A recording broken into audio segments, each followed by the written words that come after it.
Hello there. Welcome along. My name is Leonard Sultana. I'm known as an Englishman in San Diego. If it's the first time you've seen a hangout which I've hosted, hello there. It's nice to meet you.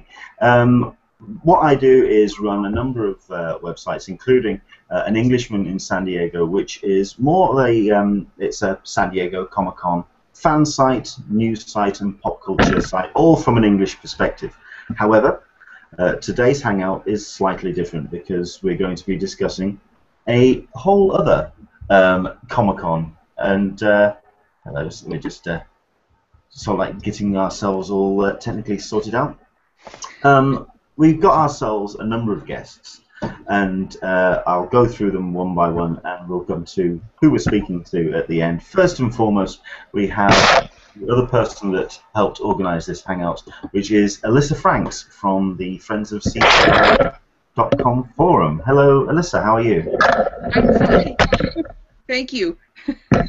Oh, we're getting one or two spurious mic noises from somewhere. We'll try to work out where they're coming from. It might be from Michael. Yeah, it's me. Sorry about that. I just figured it out. It's me.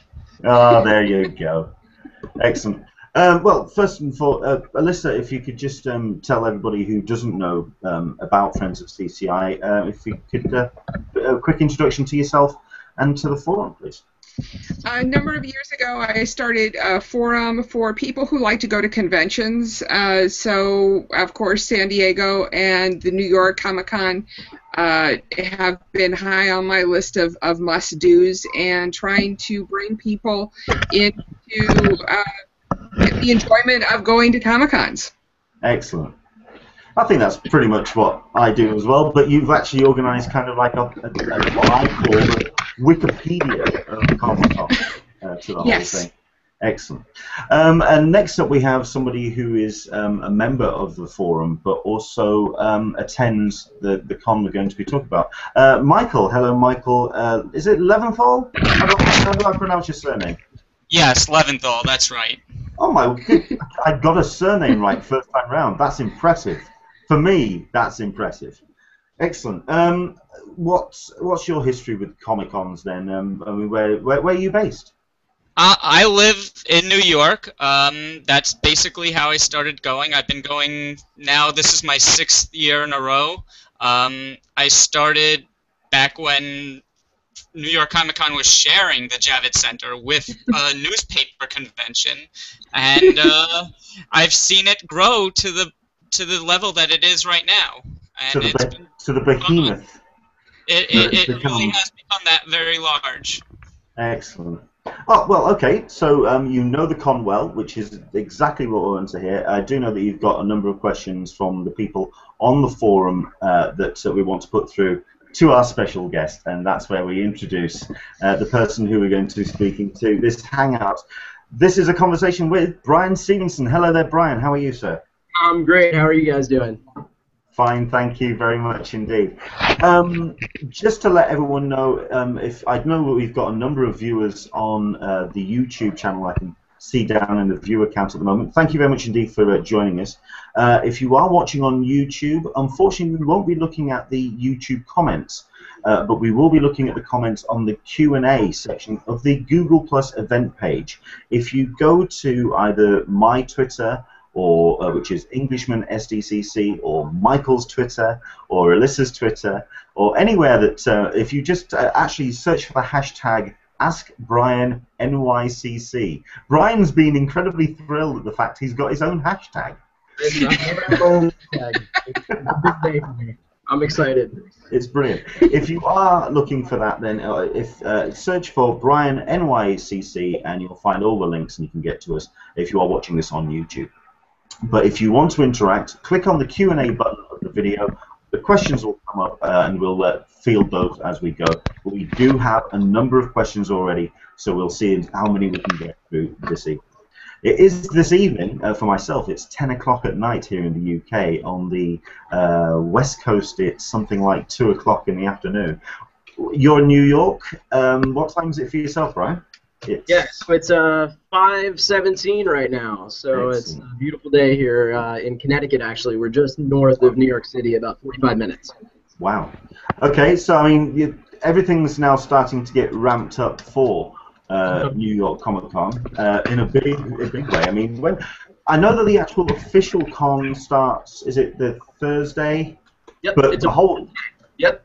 Yeah, but it's obviously starting way before then with the New York Super Week. So, Yep. I mean, what's it like in the office at the moment? It's crazy. I mean, every year around this time, really for the last month, even longer, we work on this event all year long, but, that final month, really things kind of go off the charts as far as last-minute details, getting everything out there, communicating accurately, people signing contracts, announcing guests and panels and everything else. So everything is really humming right now and buzzing, and this is the first time that we've ever launched something on the level of what we're doing with New York Super Week, and that kicks off tomorrow night. So we're ready to rock, as they say. And it's I think I'm running on pure adrenaline these days. Like I don't. Whenever I sleep, I have dreams of just hordes of awesome fans descending upon New York City, and I wake up in the middle of the night and think about everything I have to do for the next day. So, yeah, we're ready to go. I mean, it's going to be a lot of fun, and we're excited to kick off Super Week tomorrow night with Neil deGrasse Tyson and everybody on Star Talk. So that's going to be really awesome. Yeah, you excited, Alyssa? That's a good one. I am. That's the one I actually spent money for. Oh, nice. Awesome. Yeah, I think we're going to be down there, and we're going to do a special little intro with Matt, who's our event director, and I think Lance, who's our, the originator, the man, the global VP. So we're going to come down. We just got the mayor to proclaim that this will be Super Week in New York going forward. So we have a cool mayoral proclamation. We'll unveil tomorrow night, and it's gonna be fun. It's gonna be cool, and the branding and the stage looks awesome. So we're really excited. Fantastic.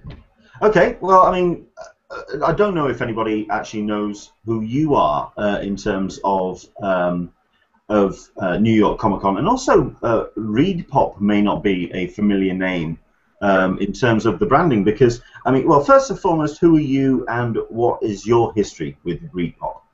Sure. So my name is Brian Stephenson. I am the brand marketing director for ReedPOP. I started at Reed a little over 5.5 years ago, and whenever I came on board, we kind of, Lance and I put together the idea of ReedPOP. So Reed Exhibitions is our parent company, and we're the largest event organizer in the world. We can really activate any event anywhere in the world at any time. And based off of the success of New York Comic Con, we created ReedPOP and started building onto that and creating more new events like C2E2 in Chicago. We also run Star Wars Celebration for Lucasfilm. We've run UFC Fan Expo. And then we've expanded globally, and we're continuing to expand globally with lining with Oz Comic Con down in Australia, but then also we just recently announced that we're working with India Comic Con as well, Comic Con India. So there's a lot of things going on, but beyond that, we also run Penny Arcade, the PAX shows as well. Yeah. Is it all kind of a virtual office for yourself, or do you actually get on the planes? Are you kind of all over the countries and all over the place getting things sorted out? Some people, like Lance, I would say, is the closest to being virtual office. He is constantly in the air somewhere. He's million miler. The airlines love him for sure. But a lot of us, it really goes in spurts. We need to be in the office as much as possible. Some of us, because we collaborate so much. Like, I'm not just really siloed in marketing. I get involved with content, talent, sales. The whole team really functions very collaboratively and creatively. And we're always at our best whenever we're together. So we do spend a lot of time in the office, but we're also out of the office. But it comes in spurts where we'll be gone for like a week, 2 weeks at an event, but then we'll be back for a month, and then it kind of ebbs and flows. And we have different people that work on different shows as well. So we have a whole team that just works on PAX, and then some of us work on the comic shows, and then we've got some people that are really just dedicated to Star Wars. So everybody kind of collaborates a lot, and I oversee the branding, the look, the feel, a lot of the fan experience stuff for all of our shows. So that's really, what I tend to work on is just how the brand's presented, the tonality of the brand. And then Jackie Williams is our marketing director for New York Comic Con and everything else. And she oversees all the So we really work together. Oops, I think we lost sound there for a second. Uh-oh. It kind of went a little bit muffled. It actually sounded like it was falling inside. Hello? Are you hearing me? We are. Yeah, we heard you then. It actually sounded like it was going inside of the drink you were drinking. I'm sorry. Okay. I think it was at Michael's house, though. I think maybe that had something to do with it. I don't know. Oh man. Oh, we'll listen. We'll muddle through, and we'll get as many. We'll get through it as best we can. Okay. I mean, for someone like myself who hasn't been to New York Comic Con, can you give me a little bit of history of the con? When did it start, and what was that first con like? Yeah, well, I wasn't at the first one. It's kind of legendary, and this is going back to 2006. So, you know, they put it out there, and they had a lot more people show up than they anticipated, and it's kind of like, you know, it was. Do you remember the time the cops showed up? It was kind of the old rally cry around then. I missed out on that year, so I wasn't there. But you know, you kind of hear about it all the time, and it was a lot more than what they expected, and it's just kind of grown and expanded ever since that year. And you know, we really reinvent the show every year from scratch. We don't really ever do anything the same. And the last couple of years, the Javits has been under construction, so that has caused us to do different things every year. But this will be the first time that we've got the whole place, no construction. It's going to be awesome, so we're excited about that. But every year, the show the demand just increases, and it just takes another step forward every year. So it's really been fun to watch how much it's grown since I've been here to where it is now. And then today, as a matter, we finally sold out of all the Thursday tickets today, so now we're completely sold out. So that's cool as well. Well, there's something to announce. Excellent. Well, I mean, I suppose the question I wanted, well, you kind of answered it really, because I wanted to kind of ask when you felt that the event was truly a big deal, you know, like that first major guest or that first news story that broke, or the first number of people that kind of like that first level of number of people that walked through the door. But it sounds like it kind of like took off pretty much from the word go. Yeah, and I think, you know, I can speak from whenever that I've been working on the show. I know that I think it was 2011 that we had the Avengers there, and that was obviously a huge deal for us to get them there. And you know, Walking Dead, obviously, the year that they came, it seemed like that year kind of the show was building and growing, and it was growing extremely fast. But after that year, it just seemed like it just kind of went off the charts year after year from there on. Yeah, you know, I think there's a lot of that with con culture, not just in the US either. It's across the globe. It really is. That 2000, 2011, it skyrocketed. Absolutely. And the cool thing is, you know, we do so many events on an international level, and it's, you know, we were at Star Wars Celebration in Germany last summer, and you know, we were talking to a lot of the local people, and they were saying like, oh, fans are different here, and it really wasn't the case. Like, it's kind of cool. We're like, no, you know, I think we know what we're doing. And it was interesting after the fact that a lot of the local organizers were like, you guys were right. We get it now. You know, it translates anywhere you are in the world. You know, it's the same passion, which is kind of cool to see whenever you're working on all these global shows like we are, that fandom just translates. You know, the passion's the same regardless of where you are in the world, and it's just growing. It's growing so fast. It's been fun to watch, you know, how this content and this culture has really taken over mainstream, you know, not just in the U.S. but on a global level. It's been cool to see. Sure. I mean, well, it's something that I often argue about, that people talk about nerd culture and con culture being kind of like a very niche event, and it's not. It's mainstream now. At the end of the day, pop culture has become popular culture. It's kind of like the way that it's developed. What would you say is the biggest hurdle in putting on an event then? You say it's a lot of fun, and you kind of do get swept up in the energy. You can tell that you're still incredibly enthusiastic about putting on the events. But is there any kind of hurdles that really do kind of every once in a while do make the office scream a little while. Oh yeah, there's always something. You know, every event has its own unique challenges. You know, speaking about New York Comic Con, part of the challenges from this year, I would say, was just the increase in demand. You know, we're always trying to do the best thing for fans. Like, it's really our mantra, and it's what we hang our hat on, is we always put fans first, because ultimately the show it's the fans' show. All we're doing is trying to build something that's worthy of their passion. Like, you know, we want to build whatever everybody wants to see. You know, we're fans also.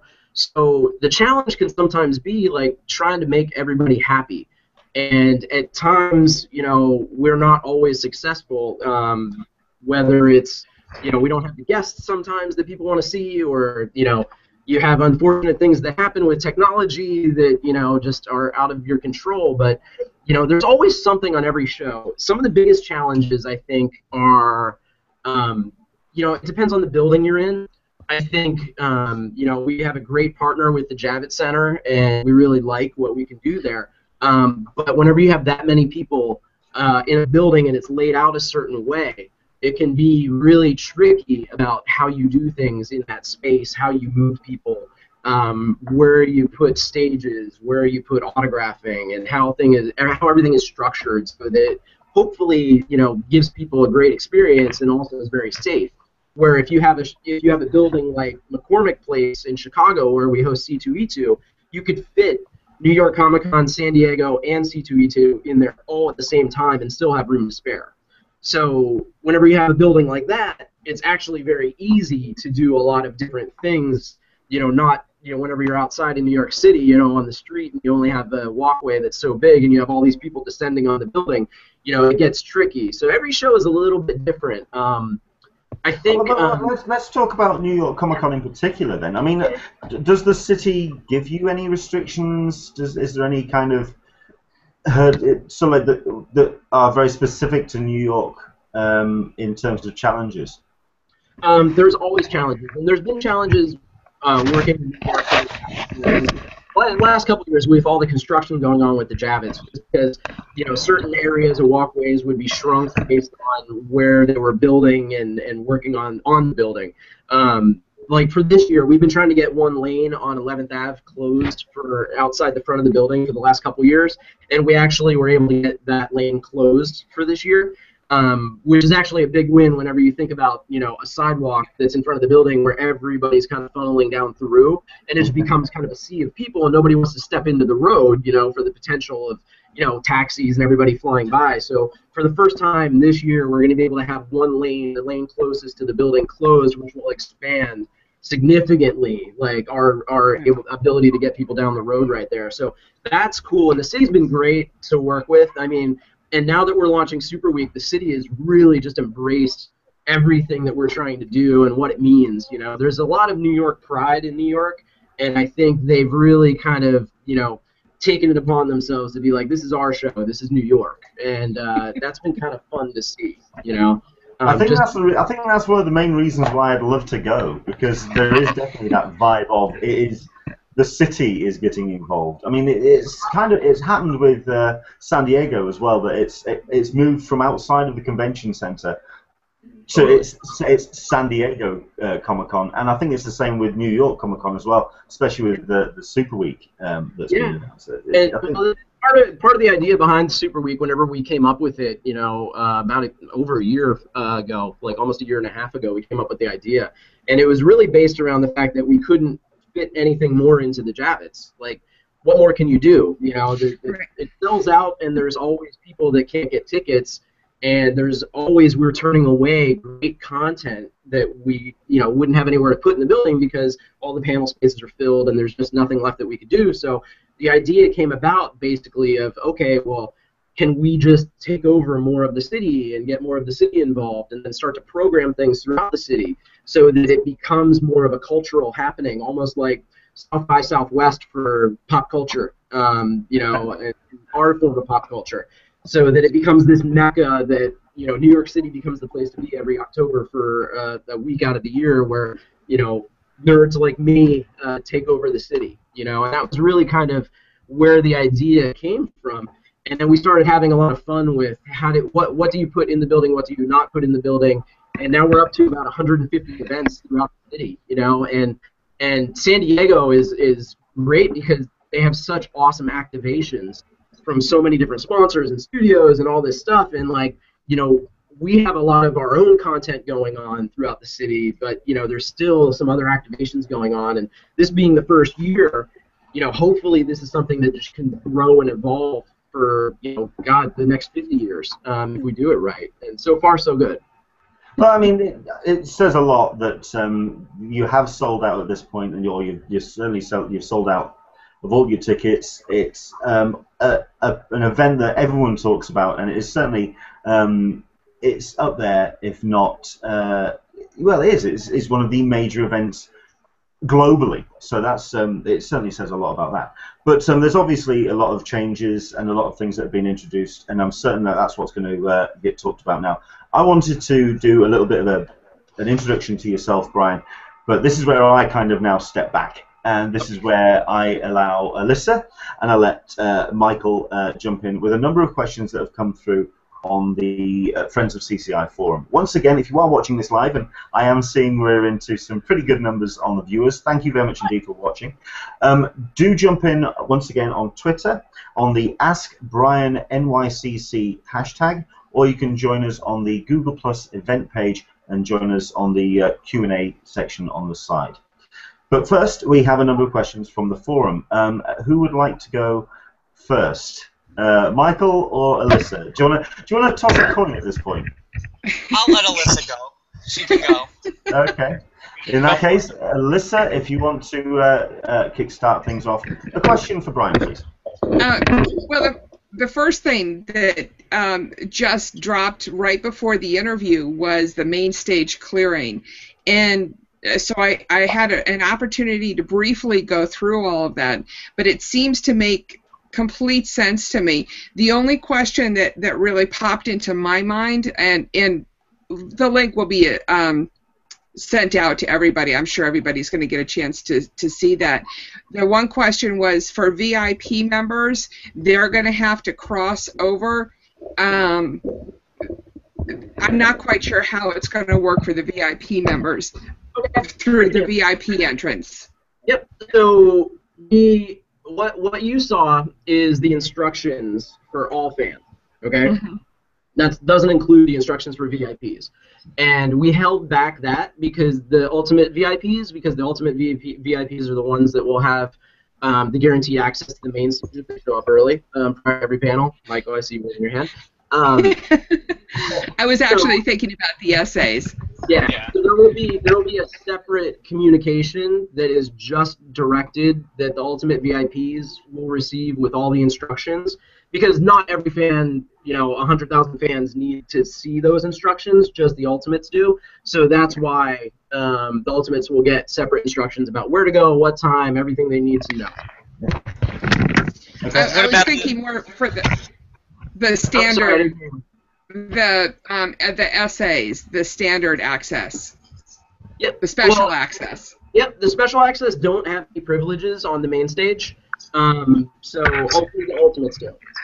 No, I think the question comes in is in the morning we have a different entrance, and there's been a few people. So where do they go in the morning? Do they line up with the regular people? Do they go in through their entrance and then gun it down to the queue hall once we're let in? If, let's say, there's a special access person that wants to go straight to the main stage. Got it. Okay, so if there's a special access VIP that wants to see a certain panel on the main stage, they would go down to the queue hall and get in line in the same way that a regular fan would, because they don't have guaranteed access to the main stage.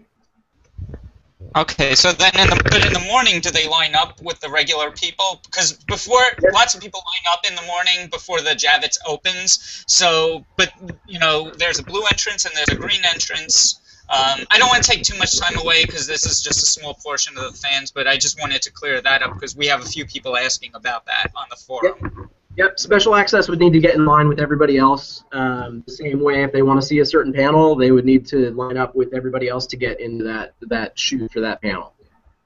Okay. Excellent. Is there any other questions, Michael, that have popped up from the list that have come through from the Friends of CCI Forum? Yeah, there's plenty. I mean, I think it might be worth at least talking a few minutes about as far as ticket sales are concerned in future years and maybe how that's going to be changed up. I mean, because I know that brought up a lot of controversy, especially given out how quickly the show sells out, and there's a few people on eBay, obviously, and then there's a few people, that just couldn't get tickets, and because of just the limits and whatnot. So maybe you might want to share a little bit about your experience from ReedPOP's side on that. Yeah, happy to. So Michael, sorry, I'm just going to interrupt this for a second. Michael, if you could just watch your microphone, please. It's generating a lot of noise. Yeah. It's generating a lot of handling noise where you're at, so just be careful. Don't move. Here we go. Okay. Okay, go for it. So a couple things happened this year. First off, we didn't change. I know, and I've seen a lot of the comments that people have said. The system was exactly the same as it was last year.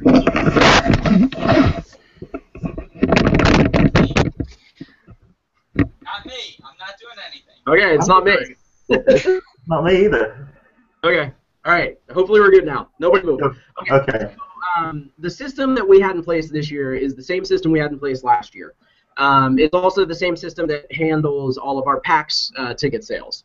Unfortunately, the morning that the tickets went on sale, there was a glitch that caused a lot of the systems to crash prior to a couple minutes before everything went on sale. And there was a couple other issues that happened which made ticket sales very slow and created some problems for some people not being able to get tickets.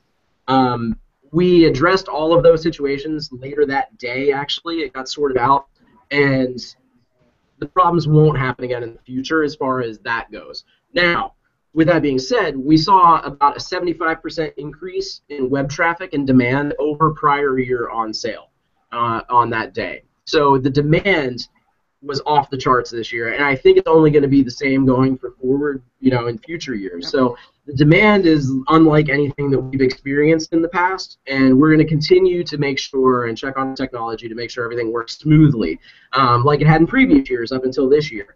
There was just a couple little factors technologically that hurt us on the one on-sale date. The other on-sale dates were fine, so we'll get that sorted out.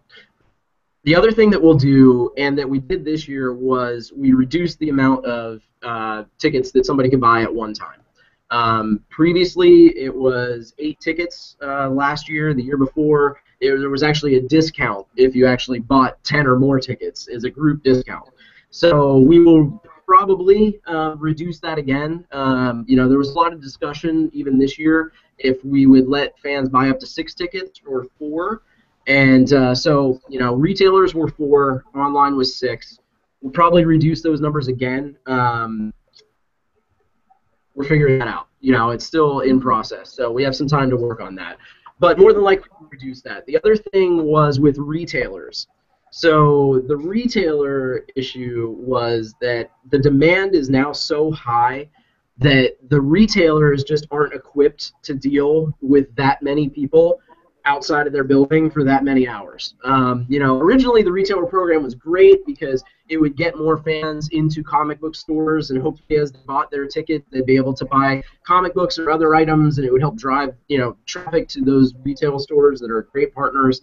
I would say 95% of the retailers did a really good job for us this year.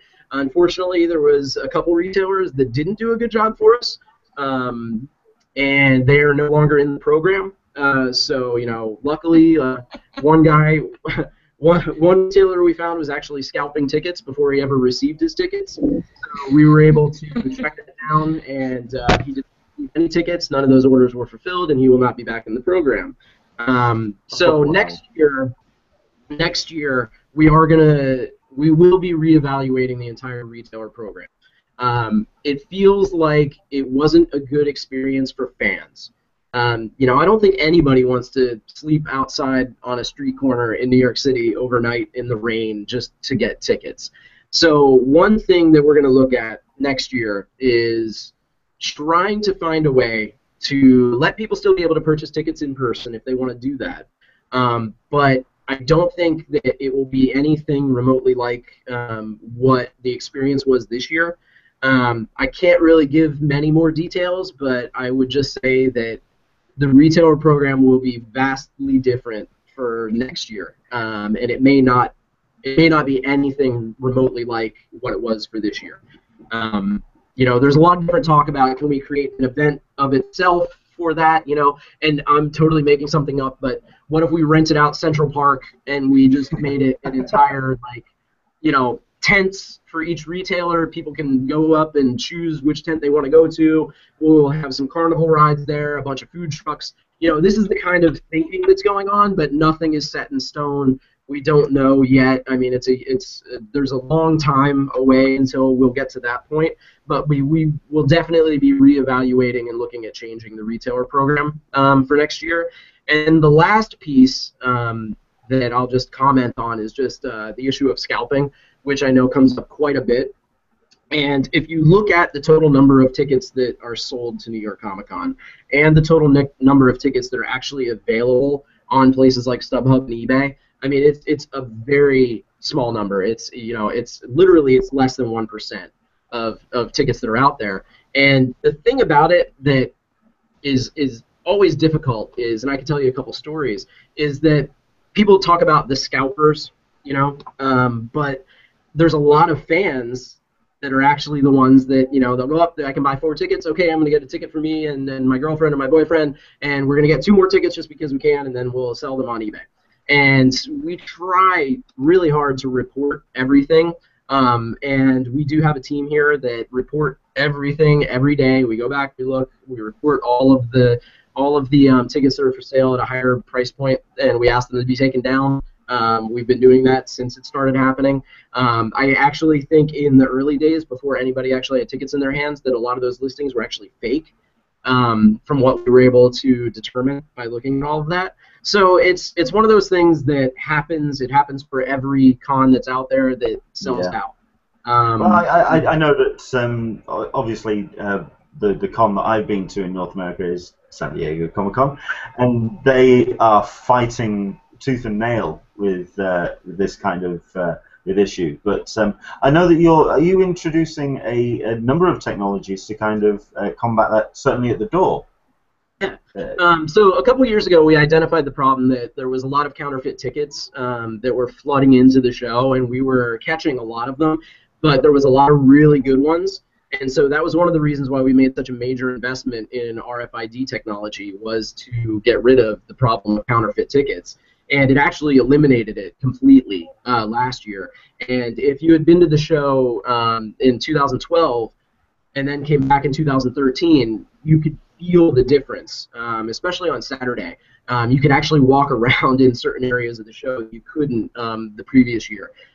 It was a much better experience, and we actually saw all of our satisfaction scores jump significantly year over year, just based on the overcrowding, because it actually was, and I know not everybody had the same experience, but from being able to see things from above and being able to check where people are and how many people are flooding into the building, it made a really big difference, the RFID, and we're going to continue to look at that. And we may even look at, you know, San Diego. I mean, they've been dealing with the problem of this type of demand longer than we have. So, you know, they have a very tight system about how they give out tickets, how many tickets a person can purchase, and we'll definitely be looking at that for future years. Sure. I mean, I think it is just a case of kind of trying to look at all the... I can imagine it's almost like when you're trying to put up some wallpaper and the one bubble comes up, and you kind of flatten that out, and oh look, another bubble kind of pops up. So it's kind of constantly going around and trying to get everything nice and neat. Very quickly, we've got somebody who we did invite into the Hangout, but we weren't too sure who was going to be joining us. Sarita has joined us. Hello there, Sarita. How are you? Oh, Sarita? Have we got any sound? No, we haven't. Oh, no. Oh, no. Okay, so she's joined us, but she can't really take part. Okay, so, well, Sarita, if you want to kind of message me, or if you want to message Alyssa, and any questions that you want to ask, we'll kind of throw into the conversation. We'll go over to Alyssa again. Any question? Oh, continuing with the questions from the forum. Anything that you want to jump in? How are autographs going to work? Do you have when are you going to announce the plan for some of the autographs sessions? Like as far as free autographs, or as far as the paid stuff, because all of that is actually up. The free autographs, like last year, you guys did a bunch of Facebook ticket pulls, quote unquote. Yep. So I was wondering if you're going to do anything like that. Yeah, absolutely. We actually did earlier this week. There was 3 that were put up in that same kind of raffle type of form. Right. It wasn't the same as last year because we got some negative feedback about people didn't like the fact that it was such an instantaneous, like, oh, I've won or I didn't win. It was kind of jarring. We didn't really like how the back end functioned on that. It worked, and we got through it, but we felt like this was a little bit cleaner, easier way to do it for this year for us. And that was just for the raffles. There actually is a bunch of free autographing sessions. And we were just talking about this today because I've seen some of the comments, and it seems like there's a bunch of free autograph sessions that are up, but you have to kind of search for them. They're not aggregated into one area, and there's a bunch of stuff that hasn't been announced yet that will be announced as soon as the studios let us announce it. Okay. So that's part of the issue. So we will have a page. It's probably going to go live tomorrow. I'm 99% sure it'll be live tomorrow. That will just aggregate all of the free autograph sessions, so everybody can see it. Some will be ticketed, some won't. Some will be first come, first served, and then the raffle ones that we get. So that will put everything in one place where fans will be able to easily find it all in one area and not have to search through all of the My Show Planner, Map Your Show list. So it sounds as though that you will be announcing some more of the free ticket raffles that you did for, I think it was Bob's Burgers and the Seth Green show. Yeah, there's a bunch of other ones that they're kind of up there, but they're not easy to find. Okay. So that'll be all in one area, probably sometime tomorrow, maybe later today. They're probably working on it right now, actually. Walking Dead? And then there's a couple more panels that haven't been announced yet because the studio has not allowed us to announce them yet. And I believe that there's 2 free autograph sessions that are attached to those panels that haven't been announced yet. So those will be hopefully out. One of them is scheduled to go tomorrow, so hopefully there's no other last-minute changes on that. Yeah, there's a lot of giggling going on because there's obviously 1 or 2 companies and titles and TV programs that people are obviously wanting to see and have announced, and I think they're trying to get that out of you, Brian. I think that's the way it's It's always the toughest. Well, there's 2 parts to that. We have kind of an ongoing joke that we can just get 10% of all the content that we try for. It will be the greatest show ever. We usually do pretty well, and I'm actually really I'm really happy with the content that we have at the show this year. I think it's some of our best ever. Sounds like a separate conversation going on there. Yeah, we're definitely getting some background noise from somewhere, aren't we? A different and slightly more serious question for you. One person on the forum had posted about harassment, your harassment policy, and I was very happy to hear about the button, the quick link app that you've got going that's attached through the Comic-Con app. and was wondering if you wanted to talk about that. Are you is the staff going through any training? Will they be more vigilant? Those types of questions. Yeah, absolutely. And I'm glad you asked me about that too, because the anti-harassment policy was something that, you know, was kind of a pet project that I kind of took on this year, because, you know, we had one issue last year with a film crew that really crossed the line with a lot of people and upset a lot of people, and it took us a little while to be able to track them down. Whenever we did, they pulled their badges and they've been blacklisted forever at this point. But it seems to be a growing issue at cons across the country, this issue of harassment, and it's not cool, you know, on any level. And so we kind of wanted to come out and build a harassment policy that we felt was a best-in-class example that hopefully would set an example for other cons out there. And so whenever we started to craft this, we looked at what a lot of people are doing and how visible it is, and we, you know, talked to a bunch of different con organizers that we have good relationships with, that we felt were kind of thought leaders and opinion leaders on this subject, that were doing a good job with it. And we also reached out to our friends over at Mary Sue, who we felt, you know, are very outspoken about this subject, and we really wanted to get their thoughts to help us craft this. So I reached out to them, and they were fantastic to work with. I mean, Jill and Bridget and everybody over there are just awesome people, and they took it very seriously. And between us, our legal team, some other advisors that we had, and the Mary Sue, we came up with the anti-harassment policy that's up on the site. And one of the things that we really wanted to try to do with it was to empower the fans themselves. And that was where the mobile app came into play, because sometimes whenever you're, you know, in a convention with 130,000 people, you can't always immediately find a staff member or a security person or a crew member easily. You know, they're all around, but at times it's not the easiest thing to locate, especially if you're upset and, you know, something just happened to you that's not appropriate. So we felt like having the mobile app would be able to at least empower them, that they could then click right into the report harassment button, go in. It's a very detailed form that they go through everything, description, you know, what happened, where did it happen, where are you now, and it goes directly to a person sitting at our security desk that's monitoring that email all day, and then they deploy security to go there immediately. So it is directed to specifically to somebody that can on the spot go visit that person and say, do you need help right now? Exactly. Perfect. Yep. Wonderful. We have a person that is sitting there just monitoring that all day. Yeah. That's fantastic. To it. We also increased our security staff exponentially for this year. So everyone is going to see we made a significant investment to increase security this year. So people will see a much larger security presence at the show this year.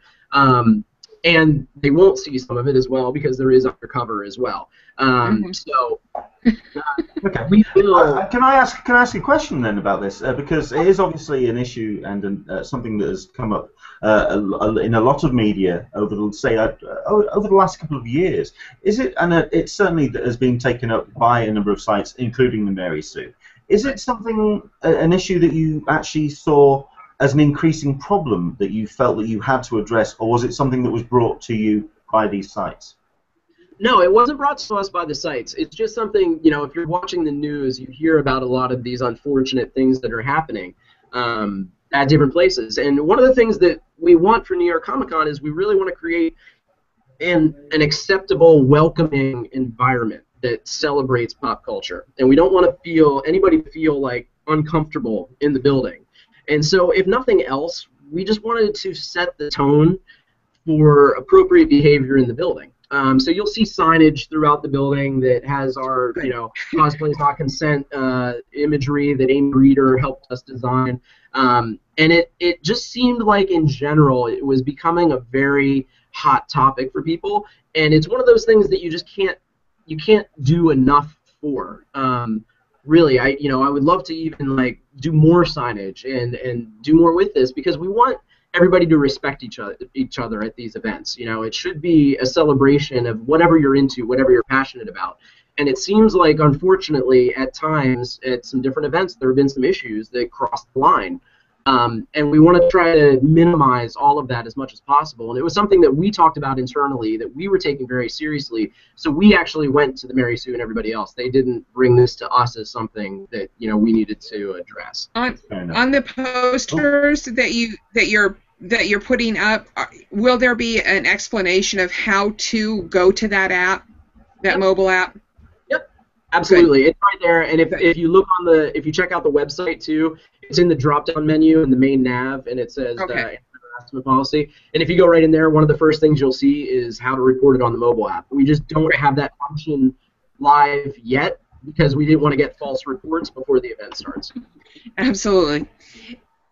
Fair enough. Excellent stuff. Thank you very much indeed. I'm just trying to bring Michael back into the conversation. Hopefully that's going to work shortly. Because we were getting one or two spurious noises, so I wanted to try and get that back. So we will try and get Michael back. We'd like to say we've got Sarita who's joined us as well, and hopefully she's going to get in contact with Ashley. I think, Michael, if you can hear us, you have to unmute your own microphone. I've muted you. You have to unmute yourself. So, there you go. I think There we go. There we go. Can you hear me? You can indeed. Right. So, very good. Any questions from yourself, Michael? I guess I would ask, I know Brian, I know you addressed it a little earlier today on the forum, but maybe there's some people not on our forum, that are listening in. So maybe you could go into a little bit about as far as the booths and like larger booths like Hasbro and Mattel, and getting them into the con. And I know you do what you can to get them. And what's this with Geico? Okay. So I kind of mentioned this on the on the forum, but brands like Hasbro and Mattel, do we want them at the show? Obviously, yeah, we love them. We're big fans as well, so we want them to come to the show. Unfortunately, sometimes things happen, and our show is at the end of the year, and depending on budgets and conventions and expenses and everything else, sometimes, changes have to be made, and they can't always come to the show. Do we always ask them? Absolutely. Do we always try to put the best deal that we possibly can in front of them? Absolutely. But, it's really up to them if they're going to exhibit at the show or not. We want them there, totally want them there. It's great. Excuse me, but it's up to them if they're going to be there or not. And we'll do everything we can to bring them to the show. But, if you want to find out why they aren't there, you're really going to have to ask them. We want them to be there, but it's up to them. So essentially, stalk their Facebooks and Twitters and start sending them messages to the point that they can't ignore not going to New York Comic-Con any longer. If you guys want to show them the power of New York fandom, make as much noise as you want. We would love to have them there, and we'll welcome them back next year with open arms, obviously, and we'll try every year to get brands like that on site at New York Comic-Con. They're great for fans. They're great for the show. We love their products, so hopefully, we'll see them again in the future. As a visitor from the UK who knows what the reputation of what a New York passion is like, I don't want to be on the receiving end of that, quite frankly. I think that would be a sight to see. I'm going to go very quickly to a question that we've had on the Q&A, and it may seem like we're bouncing around, but that's great because we can kind of cover as many topics as we can. We've had a question from Conquest Adventure Journal. Thank you very much indeed for watching. Asking, what kind of crowd are you expecting on Thursday? Oh, so Thursday, it's actually going to be the biggest crowd that we've ever had on Thursday, because one of the things that we were talking about this year was Friday, Saturday, Sunday, 3-day, 4-day tickets sell out so fast that people don't always have a chance to go to the show. So we increased the amount of tickets that were available for Thursday this year, but we also brought more content. We have autographing on Thursday for the first time ever. There's going to be major panels on Thursday. And it wasn't our choosing to kind of have some of these panels happen then. It's great. But like Disney, they wanted to be the first big panels that happen at New York Comic Con for this year. And if you think about it, it's really smart on their end to bring Tomorrowland and Big Hero 6 and have them be the first panels on the main stage on Thursday, because it's early in the day, it's on a Thursday, the press globally can cover some major announcements and people that are at that because of the timing of it. So like that's really cool. I mean, I'm really excited about that happening, and that's a major win for us. So that's awesome. And the crowd will be on par with every other day of New York Comic Con. So there really isn't kind of a mellow, slow day this year. It's going to be Thursday's going to feel like Friday, Saturday, and Sunday. So it's basically roughly the same size crowd. It'll be a couple thousand, give or take, people less on Thursday, but it will feel just like every other day. Excellent. Well, I mean, on the other side as well, I mean, we've had a question that's coming on, I noticed on the forum from NY Rider, saying, I've noticed some panels are scheduled to run after regular programming hours, especially on Sunday. Can you explain why? Yeah, well, we build in some flexibility, and I'm not sure, if he was looking at the programming hours or the show floor hours. Sometimes there's a little bit of confusion because the show floor closes well before the panels do. And it could just be, I'm not sure which panels he's referring to, but it could just be a matter of, we had a lot of panels submissions this year. We had so much great content that I know everybody was trying to pack everything in and fit in as much as we could. So if on Sunday a couple panels run past the time of regular programming, I'm sure they start before the regular programming time ends. So it'll just be, little extra goodness at the end of the day. I don't think it's a bad thing. Wow. Well, I mean, I've also been asked as well about yourself personally, because I know that this is certainly a question that I like to ask people who are involved in the organisation of these events, because they do struggle to kind of enjoy it themselves. What 3 panels would you say are you most excited about? Wow, what 3 panels? If you can boil it down to 3. Yeah. I'm really want to check out the Marvel Daredevil panel. People that know me know that like I'm a huge Daredevil fan. Like that's one of the characters that I read often in the comics. So. And I love the cast. I mean, I think they've done just an incredible job with the casting for that show. And it's cool. It's a major win because they're filming it right in New York City, actual locations in Hell's Kitchen. So that one feels like really natural to like New York Comic Con, New York City, Daredevil. Like I'm really excited for that one. I'm really excited for the Tomorrowland panel. I don't know if people really understand like how big that panel is, and if you look at just the people that have been announced already for that panel and the surprise guests that I'm sure Disney's bringing, that's a major thing. Like to kick off New York Comic Con with that is going to be gigantic. And then the last one, there's a bunch of things. Batman 75th panel, I think will be really, really cool. I'm going to give you a 4th one just because. The Birdman panel with Michael Keaton and Ed Norton. Michael Keaton's one of my all-time favorite actors. He's a Pittsburgh guy. I'm a Pittsburgh guy. So obviously, he's, the movie looks like it's going to be phenomenal. And I just think it's really cool that those 2 actors that have been in so many iconic movies are going to share the stage. And I think that'd be a really cool thing to see.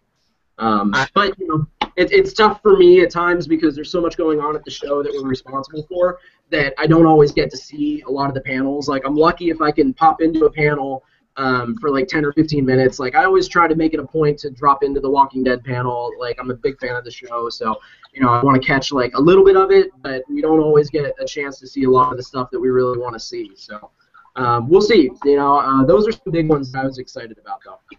Cool. I mean, I can feed into another question, but Alyssa, Michael, do you have anything that you want to ask now? I actually just wanted to chime in that I think Brian hit two of my three favorite panels as well. Birdman is up there, Gotham is up there, and the Daredevil is one. But I also kind of want to see the Batman 75 too. That one looks very, very cool. So I'm looking forward to some of the panels coming up. Yeah. Just to change speed here a little bit, is there going to be a printable or a layout, a map of the show floor? That's one of my pet peeves. I need, because my battery always dies, so I need hard copies. You know, it's the eternal question. It's actually up on the website right now. If you go to the show floor map, there will be a little button over there that says print out, and you can do it. Okay. Right Because I was on there and I couldn't find it before, so I will redouble my efforts to look for that. If you can't find it, let me know and I'll send you the actual link. You know, and I'll sort it out. But you can print it out. It's up there. Well, I'll do what I can to put it in the video description as well if you are watching this, and we'll try and make sure that's in there as well. Any thought to clearing the Empire stage like you're doing for the main stage? We talked about it, and the problem with that is there's nowhere to put the people based on the layout in the building. Right. The reason why we can do the main stage is because we have that side access door into the main stage from the queue hall.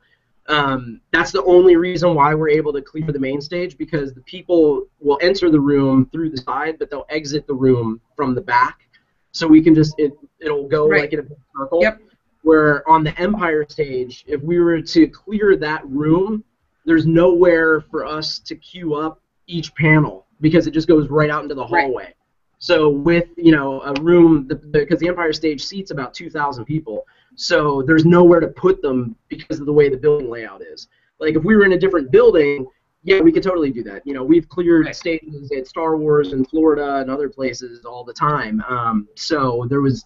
It would be cool if we could, but there's no way to do that, and so we felt, let's just leave that alone. Let's see how the main stage goes for this year. But I don't see us ever really being able to clear Empire just based on the volume of people and where they would have to go to queue up. It does sound like you kind of you're very flexible in terms of making when you're organizing these things. It's very similar to San Diego, especially this year when they were organizing their wristbands. I can imagine that there's very intense meetings at the end of each day thinking, right, okay, this we need to do a little bit better, this we need to organize people here, we need to move things. What kind of what kind of meetings do you have on an evening, or is it a case of just kind of get through the weekend as best you can? No. I mean, we sit down every night for about an hour after we clear the show floor. We sit down, we go through everything. What was good today? What was bad today? What can we make better for tomorrow? Every single night.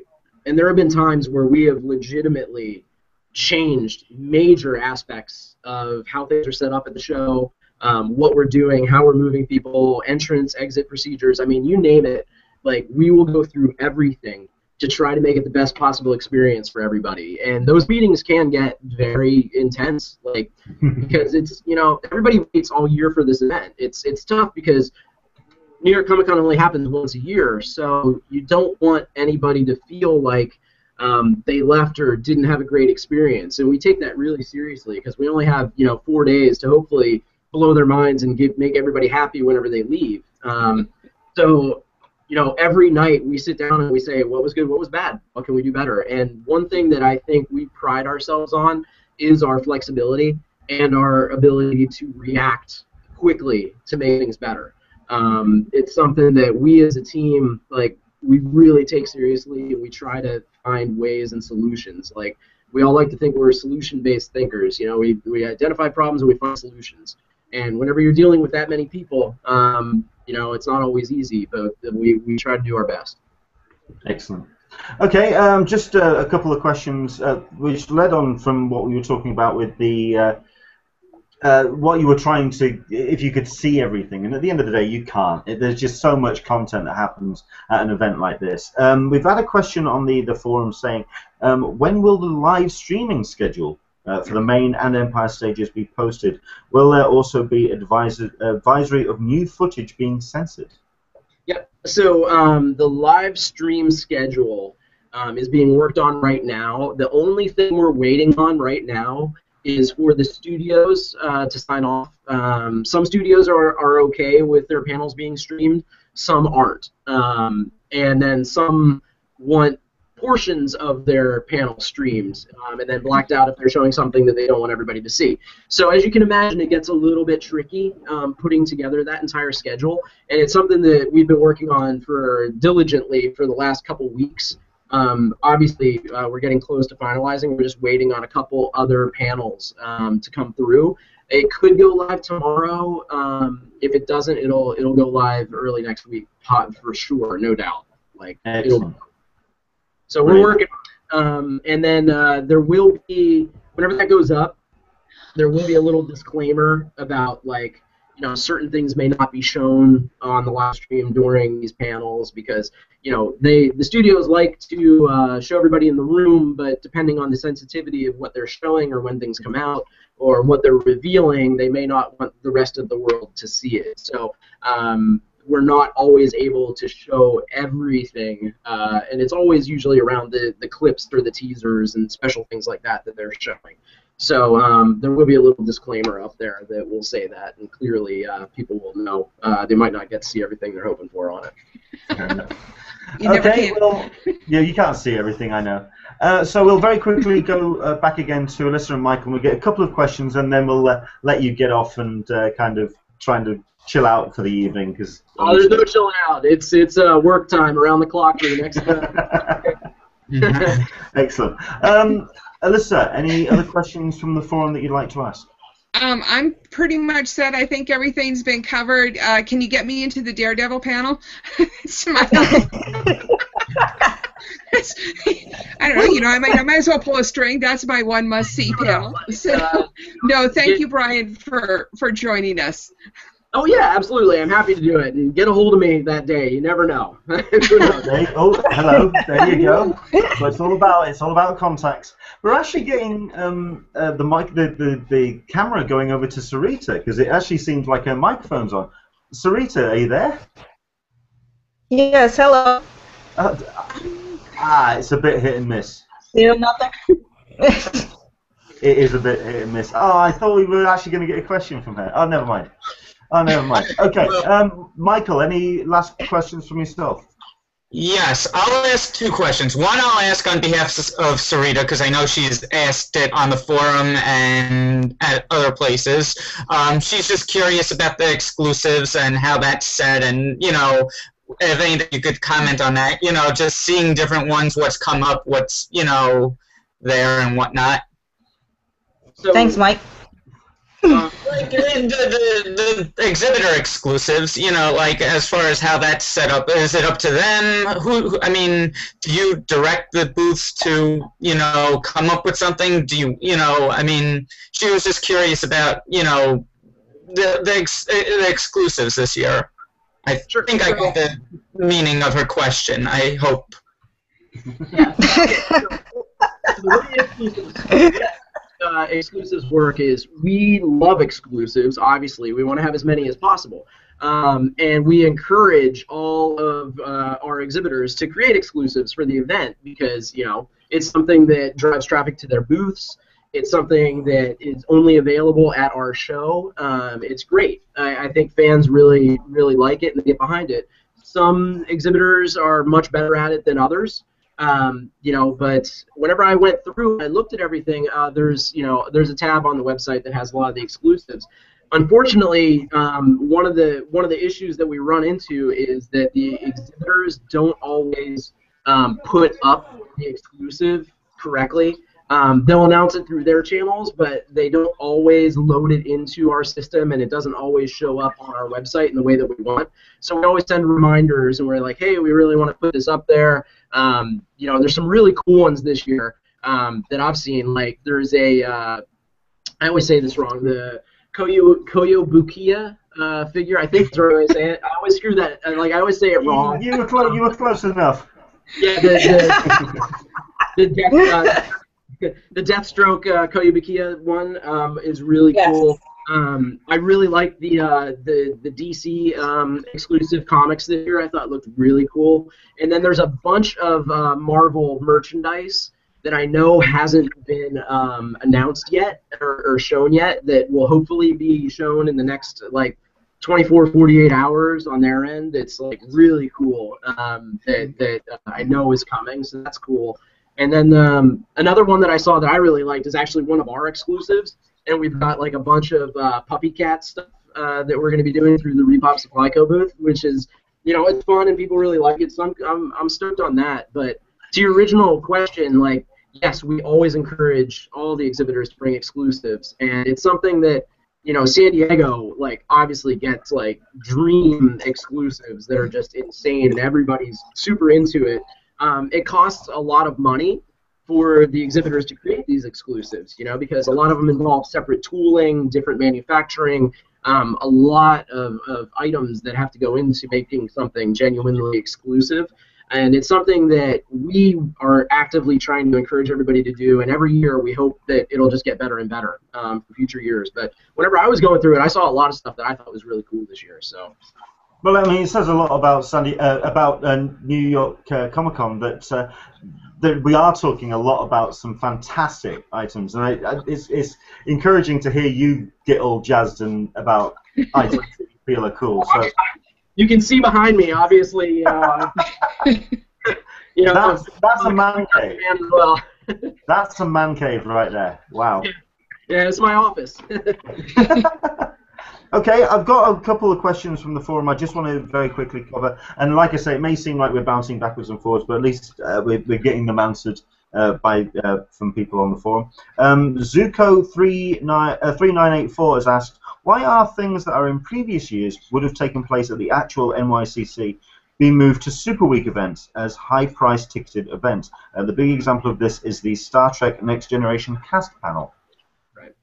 So that's another one that there's a lot, like, he's focusing on the Star Trek panel, but there's actually a lot of great panels and different things that are happening. There's 150 of different types of events, going from free events all the way up to a paid event like the Star Trek panel. Part of it goes into what I kind of mentioned before about, you know, we have a lot of great content at New York Comic Con, and like we can't always fit everything in there. We did there will be a panel at New York Comic Con. It won't be the same panel, but you will be able to see some of the actors that are on the Star Trek panel on another panel at New York Comic Con. So that'll be out there tomorrow, I think, if it's not out already. But all the actors are autographing at New York Comic Con. Like, it's not like they're exclusive to that one panel, and that's the only way that you're able to see them. In a perfect world, it would be that events that are part of Super Week will be balanced out with events that are a part of New York Comic Con. Because basically, Super Week is what's happening. New York Comic Con is just another event that takes place within Super Week. So it's all connected together. So, yeah, I can understand where he would be like, okay, yeah, you know, Star Trek, it would be great to have that on site at New York Comic Con, but what if he bought the wrong day ticket? Like, what if it was announced that that event's on Saturday and he can only get a Thursday ticket? Now he has a chance to actually go see that panel. So there's, you know, it balances out depending on what you're a fan of. Some people may not be interested in that panel. So we felt like it was just giving fans more options to be able to see more and be able to get into the panels guaranteed. Like, because one thing we heard in the past was everybody would say, like, okay, great, yeah, it's awesome that you have a Walking Dead panel or an Avengers panel at New York Comic Con, but if I don't camp out overnight to be the first in line, I'm not going to get to see that. So, like, you know, at least in this instance, for a panel like Star Trek, if you really want to see it, you can go see it. There's a guaranteed seat for you. You can pay just to see that panel. And for some people, like, that's all they really want. So, yeah, we're trying to find a good, happy balance between the panels that take place off-site and the panels that are on-site. But, you know, I would still say that outside of, you know, that panel or maybe another panel that people would like to see, we definitely are trying to balance out where everything goes and how it goes together. Like, a good example is even the Karate Kid panel. So we have a Karate Kid panel that's happening at New York Comic Con. They're going to be doing autograph signing there.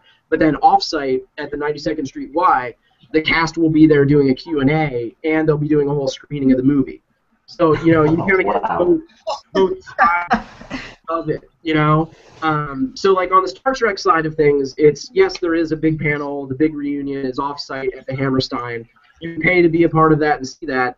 But they're also going to be on-site autographing at New York Comic Con, so all the actors will still be there. You can still meet them and, you know, get a photo with them or get an autograph if that's what you choose. And there will be individual panels with a lot of those actors at New York Comic Con, just not, you know, all together in the same way. So you'll still be able to encounter them in some way.